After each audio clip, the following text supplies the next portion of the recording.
Are tattoos bad? Is getting inked a sin? Or is it just another form of self-expression? Tattoos have become a global trend, with millions embracing them as symbols of identity, art, and even faith. But what does the Bible say? And what should we consider before making a permanent decision? Let's explore this topic from a biblical, historical, and moral perspective. 1. The biblical perspective. Many people refer to Leviticus 19:28, where God commands, "Do not cut your bodies for the dead, or put tattoo marks on yourselves. I am the Lord."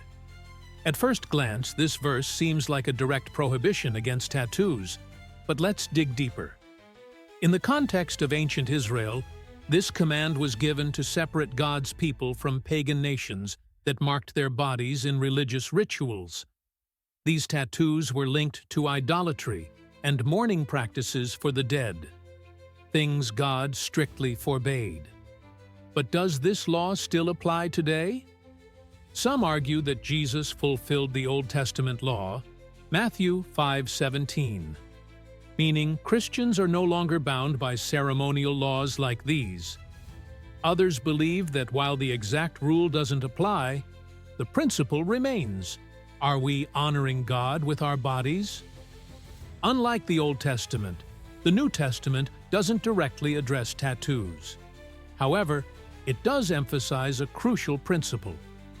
1 Corinthians 6:19-20 says, "Do you not know that your bodies are temples of the Holy Spirit?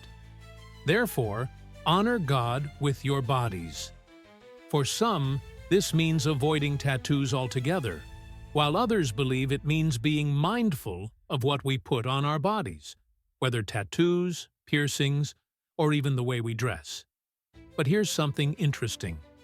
Can tattoos be used for good?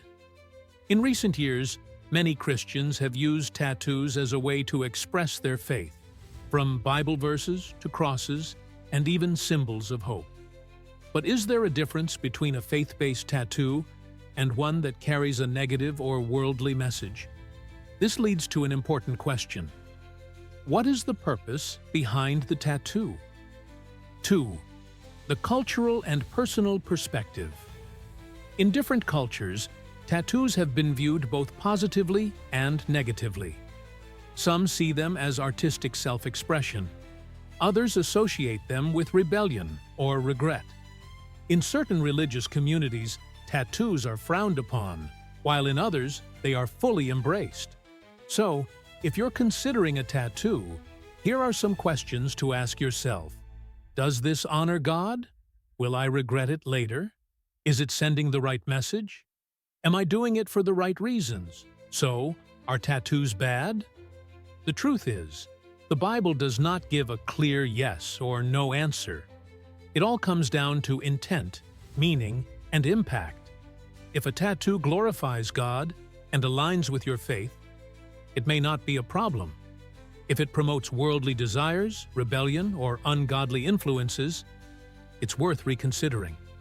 Whatever you decide, let it be a choice made with wisdom, prayer, and a heart that seeks to honor God. What do you think? Are tattoos good or bad? Let's continue the conversation in the comments below. And don't forget to like, share, and subscribe to Bible Storybook for more biblical insights and spiritual discussions.